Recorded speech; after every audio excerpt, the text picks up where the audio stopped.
আমার বাড়িতে ঘটেছে। এই কথা আপনাকে বলছি আমি। এখন আর বক্তব্য দিতে দিতে স্টেজে এক অনুপরিমাণ কোন মিথ্যা বা কেচ্ছা কাহিনী বলা খুব কঠিন, কারণ এটা শুধু চণ্ডীপুরের মানুষ শুনছে না, কোটি কোটি মানুষ কালকে সকালবেলাতে শুনবে, এই মোবাইলের মাধ্যমে কোটি কোটি মানুষ শুনবে। একদম কোনো বাজে কথা বলা যাবে না। কিছুদিন আগে আমফান বলে একটা ঝড় হয়েছিল, জানেন, শুনেছেন? এই ঝড়টা আপনারা পাননি, আপনারা খুব ভাগ্যবান। আমার বাড়িতে একটা মুদিখানার দোকান আছে, ছোট্ট একটা মুদিখানার দোকান আগে থেকেই আছে। তা মুদিখানার চালটা টিনের, লোহার পাইপ দিয়ে ওকে ক্রেক সাটানো আছে, লোহার পাইপ দিয়ে, পাকা দোকান। আমি নিজে সেদিন 27টা রোজা চলছে, 27শে রমজানের রাত, সেদিন শুধু হেলিকপ্টার চললে যেমন আওয়াজ হয়, আমার গ্রামে একটা লোক আছে, তার নাম হচ্ছে দিন মোহাম্মদ, দিন আলী বলে ডাকে, ওনার বয়স প্রায় 110। উনি আজ 1 বছর আগে মারা গেছেন। তা ওনাকে গিয়ে জিজ্ঞেস করছি, দাদু এরকম ঝড় জীবনে দেখেছো? বলছে আমি তো 110 বছরে দেখিনি, আমার বাপের মুখেও কোনোদিন গল্প শুনিনি। আমি দোকানের ভিতরে দাঁড়িয়ে আছি, দোকানের মালগুলো বার করছি, 5 মিনিটের মধ্যে দেখছি দোকানের চালটা, লোহার স্ট্রাকচারটা উড়িয়ে নিয়ে পুকুরে গিয়ে ফেলে দিল। একটা একটা আম গাছ 2-3 ধরা যায় না, বড় বড় আম গাছ উড়িয়ে নিয়ে চলে গেল, গোড়া উপড়িয়ে নিয়ে চলে গেল। আল্লাহ নেই, আল্লাহ নেই, গোড়াটা তুলে নিয়ে চলে গেল। আজ থেকে 1 সপ্তাহ আগের ঘটনা আপনাকে বলছি। মুর্শিদাবাদ চাঁদের মোড় বলে একটা জায়গা আছে, ধুলিয়ান ডাক বাংলার পরে সাজুর মোড়, তারপরে আছে একটা স্টপেজ বাসের, তার নাম চাঁদের মোড়। এই চাঁদের মোড়ে ওখানে আজ থেকে 1 সপ্তাহ আগে একটা আসমান থেকে আযাব এসেছে। আযাবটা কি? শিলাবৃষ্টি। এত শিলাবৃষ্টি হয়েছে, ওখানে আমি জলসায় গেলাম, তা একটা লোক গল্প করছে যে আমার বয়স 80 বছর, 80 বছরে আমি এত শিলাবৃষ্টি দেখিনি। মানে রাস্তার উপরে 1 বিঘা করে, বলছে কালো রাস্তাটা দেখা যায় না। আশ্চর্য ব্যাপার। আচ্ছা বলুন তো, এখন শিলাবৃষ্টি হওয়ার টাইম? কথা বলুন, টাইম নয়। তাহলে এগুলো হচ্ছে কেন? কেন হচ্ছে? কেন হচ্ছে এবার বলছি। আপনি একটা লোকের কাছ থেকে একটা গাই গরু কিনেছেন, গাই গরু, সেই লোক আপনাকে বলে দিয়েছে আমার খুব জাতের গরু ভাই, এটা 10 কেজি করে দুধ দেয়।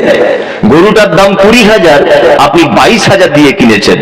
আপনি আশা করেছেন যে আমাকে 10 কেজি দুধ দেবে। গরুটার বাছুর হলো, বাছুর হবার পরে ওকে আপনি এত খেতে দিচ্ছেন, খোল, ভুসি, ছোলা, বাদাম সব খেতে দিচ্ছেন। আপনার আশা 10 কেজি দুধ দেবে। বাছুর হবার 3 মাস পর পর্যন্ত ও 2 কেজির বেশি দুধ দিতে পারলো না। আচ্ছা বলুন, আপনি বিবেকবান লোক, গরুটা আপনি রাখবেন না গরুটা কসাইকে মাংসের জন্য বিক্রি করে দিবেন? কোনটা বুঝে বলুন, কোনটা? বিক্রি করে দিবেন আপনি, কারণ আপনি 10 কেজির আশা করেছেন, ও আশা আপনার পূরণ করতে পারছে না, ও 2 কেজিতেই থেমে আছে। কি বলছি বুঝতে পারছেন না? আপনি তার যত্ন কমিয়ে দিবেন। আপনি কি করবেন? যত্ন কমিয়ে দিবেন। আগে যেমন গোয়াল ঘরে মশারি টাঙিয়ে দিয়ে রাখতেন, মশার ধূপ টাঙাতেন, এখন আর টাঙাবেন না, কারণ ও 2 কেজি দুধ দেয় আর 5 কেজি দুধের টাকা খেয়ে নেয়। জি, তাহলে ওকে আপনি কসাইয়ের কাছে বিক্রি করবেন। তাহলে আপনার উদ্দেশ্য যদি পূরণ না হয়, আপনি তাকে গোয়াল ঘর থেকে বার করে দিবেন। জি, আল্লাহ তাআলা পৃথিবীতে মানুষকে তৈরি করেছেন, বানিয়েছেন কেন? ওমা খালাকতুল জিন্না ওয়াল ইনসা ইল্লা লিয়াবুদুন। তোমাদেরকে শুধুমাত্র পাঠানো হয়েছে, শুধুমাত্র তোমাদেরকে সৃষ্টি করা হয়েছে আমার ইবাদত করার জন্য। এবার বলুন, স্রষ্টা যে উদ্দেশ্য করে আমাদেরকে পাঠিয়েছে, স্রষ্টার উদ্দেশ্য আমরা পূরণ করতে পেরেছি? কথা বলুন, জোরে বলুন, পেরেছি না? তাহলে গোয়াল ঘর থেকে গরু যেমন টেনে বার করে কসাইয়ের কাছে বিক্রি করে দেওয়া হয়, আল্লাহ বলছে এত বছর ধরে তোমার 60 বছর বয়স হয়ে যখন আমার আশা তুমি পূর্ণ করতে পারলে না, তখন তোমারও আমি করুণা দিয়ে 12টা বাজাবো। কি বলছি বুঝতে পারছেন না? তোমারও আমি 12টা বাজিয়ে দিব।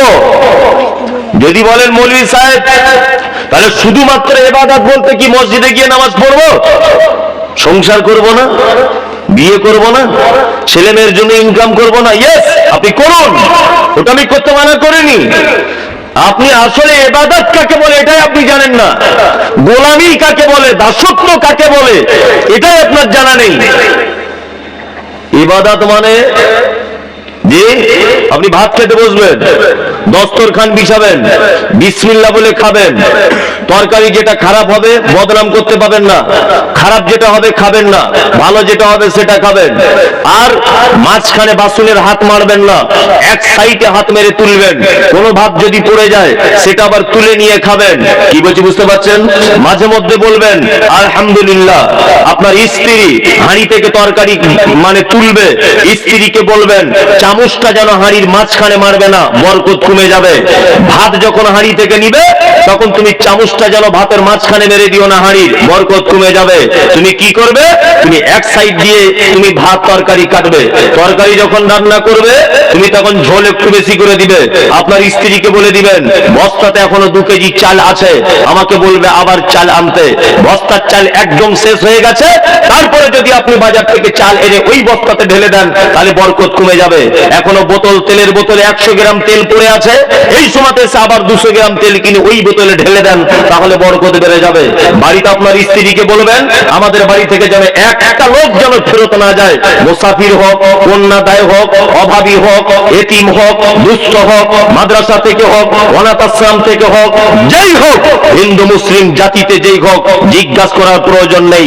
মানুষ হিসাবে তোমার কাছে কেউ হাত পাতলে তুমি তাকে সহযোগিতা করবে। এই পদ্ধতিতে যদি আপনি অবলম্বন করেন, যতক্ষণ পর্যন্ত আপনি ভাত খাবেন, আপনার স্ত্রী যতক্ষণ পর্যন্ত ভাত বাড়তে তার টাইম লাগবে, ততক্ষণ পর্যন্ত ইবাদত বলে গণ্য করা হবে। মাঠে নাঙল চষতে গেছেন, আচ্ছা বলুন তো, 2টো গরু যদি যুক্তি করে বলে মালিক আজকে পেট ফাটিয়ে দিব, এটা পারে কি পারে না? পারে কি পারে না? একটা গরুর গায়ে যা ক্ষমতা, যদি মনে করে 10টা মানুষকে মেরে দিব, পারে কি পারে না? পারে। অথচ 2টো গরুকে আপনি নাঙল জুড়েছেন, গরুকে বলছেন ডান ডান ডান ডান ডান, ডান দিকে যাচ্ছে, আস্তে আস্তে আস্তে দাঁড়িয়ে যাচ্ছে, পা পা পা পা চলো চলো, আবার চলছে, বাম দিকে যাও, বাম দিকে যাচ্ছে।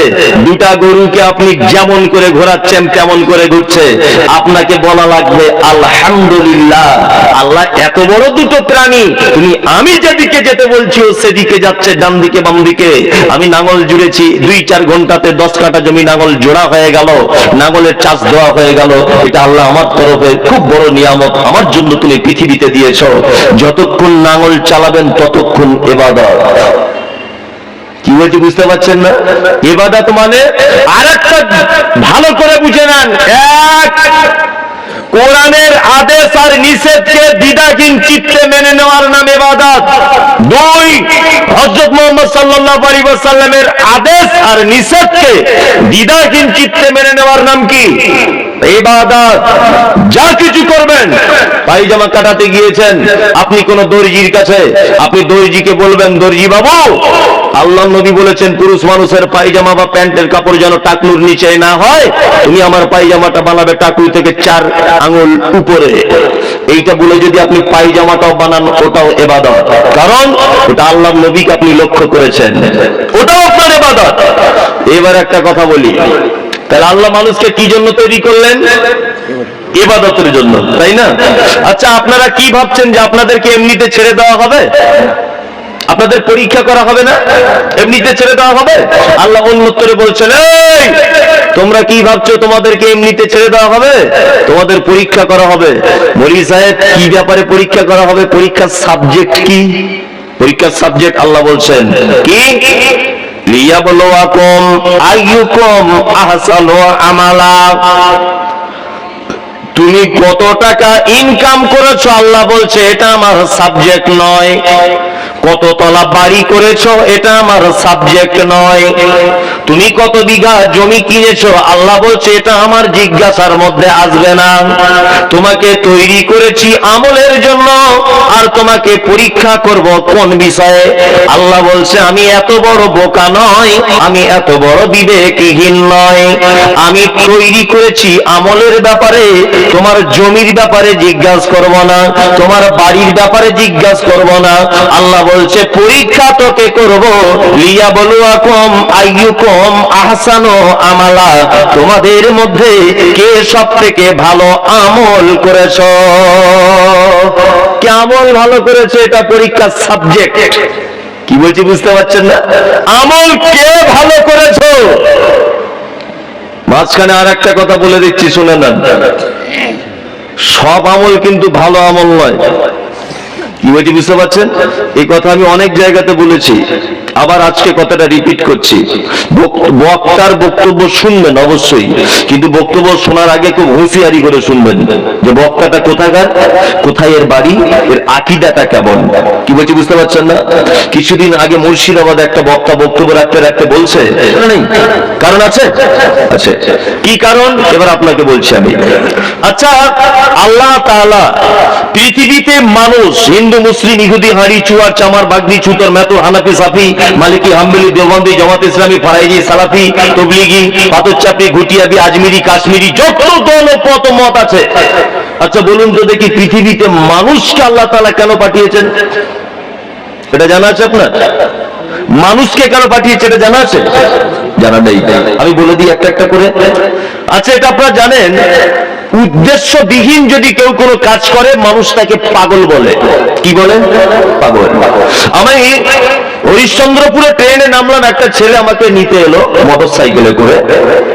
তা ও ঠান্ডাতে বাইক চালালো, আমি ওর বাইকের পিছনে বসলাম।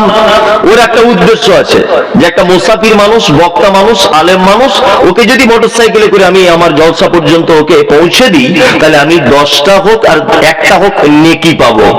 এটা আশা আছে না নেই? আমি মমতাজুল ইসলাম আজকে এই ভাই সাহেবের বাড়িতে, মাদ্রাসার সেক্রেটারি না কি বলছে, ওনার বাড়িতে খাওয়া দাওয়া করব।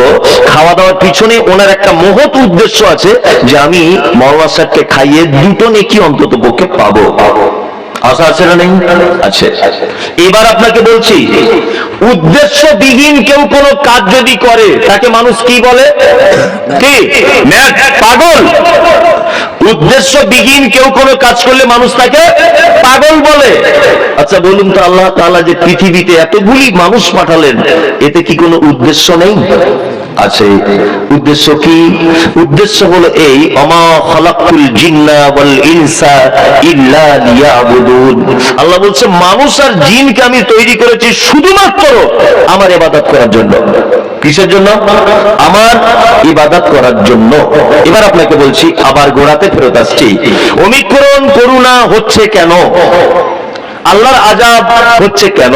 আল্লাহু আকবার। আমি নিজে চোখে দেখেছি, এটা আমার বাড়িতে ঘটেছে। এই কথা আপনাকে বলছি আমি। এখন আর